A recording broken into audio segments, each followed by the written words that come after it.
কওমি অঙ্গনের ছাত্রদের রক্ত যারা ঝরিয়েছে তারা কখনো সফলতা অর্জন করতে পারেনি, যার বাস্তব দৃষ্টান্ত হচ্ছে এই সাদিয়ানি এবং এতাআতি সম্প্রদায়। সর্বশেষে বর্তমান উপদেষ্টা মহোদয় যিনারা আছেন সকলের প্রতি উদারত আহ্বান রাখব, এই সাদিয়ানি, কাদিয়ানি এবং এতাআতি সম্প্রদায়ের যারা খুনের সাথে সংযুক্ত আছে সকলকে সর্বোচ্চ শাস্তি দিয়ে জাতির সামনে একটি দৃষ্টান্ত স্থাপন করুন।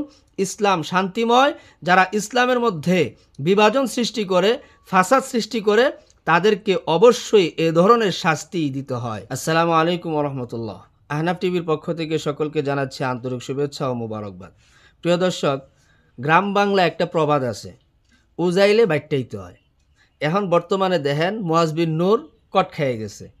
কেন কট খাইল?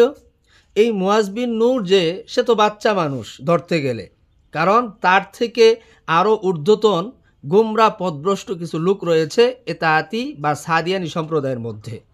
শুধুমাত্র যে গুমরা পথভ্রষ্ট ব্যাপারটা এমন নয়, এই সাদিয়ানি আর এতাআতিদের মধ্যে খুনি, চোর, ডাকাত শ্রেণীর মানুষ ভরপুর রয়েছে।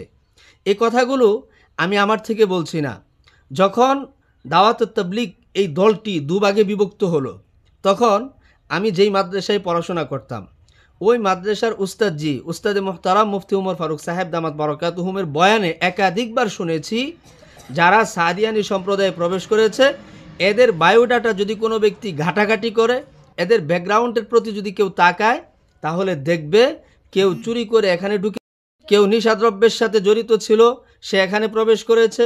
অর্থাৎ এক কথায় বিভিন্ন অরাজকতার সাথে যারা যুক্ত ছিল তারাই এই এতাআতি এবং সাদিয়ানি সম্প্রদায়ের মধ্যে প্রবেশ করেছে। এবং এই বিষয়গুলো তৎকালীন সময়ে তেমন একটা বুঝতাম না। যখন 2018 সালে কওমি অঙ্গনের ছাত্রদের রক্ত জড়ালো তখন কিছুটা বুঝে আসছিল। পরবর্তীতে 2024 সালের 17ই রজনীতে কওমি অঙ্গনের ছাত্রসহ দাওয়াত ও তবলিগের যারা মূল ধারার রাত্রবেলায় ঘুমন্ত তাহাজ্জুদ গুজার ব্যক্তিদেরকে ছুরি মেরে যখন হত্যা করলো, তখন বিষয়টা একেবারে সুস্পষ্ট এবং ক্লিয়ার হয়ে গেল যে সাদিয়ানি সম্প্রদায়ের মধ্যে যারা ছিল এবং আছে সকলেই সন্ত্রাসী, চুরি এবং নিশাদ্রব্যের সাথে জড়িত। এ কথাটি সত্যি এবং বাস্তবে রূপ ধারণ করেছে। প্রিয় ভাইয়েরা, একজন ঘুমন্ত ব্যক্তিকে কোনো ব্যক্তি মারতে যায় আর এটাকে বাহাদুরি বলে? একজন তাহাজ্জুদরত ব্যক্তিকে কোনো ব্যক্তি কি হত্যা করে? একজন ডাকাত, একজন খুনি, একজন সন্ত্রাস, সেও তো তাহাজ্জুদ গুজার ব্যক্তিকে হত্যা করবে না। প্রিয় ভাইয়েরা, এই হত্যাকারী ব্যক্তিদের এখন বর্তমানে ফলাফল কি দাঁড়িয়েছে? মুয়াজ বিন নূরকে অলরেডি গ্রেফতার করা হয়েছে।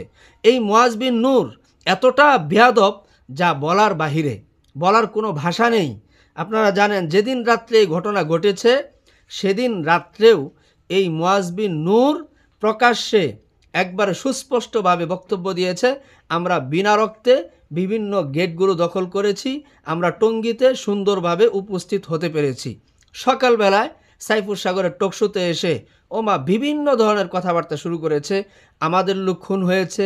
আচ্ছা, তাদের লোক যদি খুন হয়, তাদের লোক সেখানে প্রবেশ করলো, প্রবেশ করার পরে এই মারামারিটা হয়েছে, তাহলে তাদের লোক কি তারা হত্যা করেছে? মোটেও না। তাহলে বোঝা গেল অবশ্যই যে সাদিয়ানিরা মূল ধারার দাওয়াত তবলিগের সাথে যারা আছে তাদেরকে হত্যা করেছে এবং এই বিষয়টা অলরেডি সুস্পষ্ট হয়ে গেছে। তো যাই হোক, সর্বশেষে একটা কথাই বলতে চাই, কওমি অঙ্গনের ছাত্রদের রক্ত যারা ঝরিয়েছে তারা কখনো সফলতা অর্জন করতে পারেনি, যার বাস্তব দৃষ্টান্ত হচ্ছে এই সাদিয়ানি এবং এতাআতি সম্প্রদায়। সর্বশেষে বর্তমান উপদেষ্টা মহোদয় যিনারা আছেন সকলের প্রতি উদারত আহ্বান রাখব, এই সাদিয়ানি, কাদিয়ানি এবং এতাআতি সম্প্রদায়ের যারা খুনের সাথে সংযুক্ত আছে সকলকে সর্বোচ্চ শাস্তি দিয়ে জাতির সামনে একটি দৃষ্টান্ত স্থাপন করুন।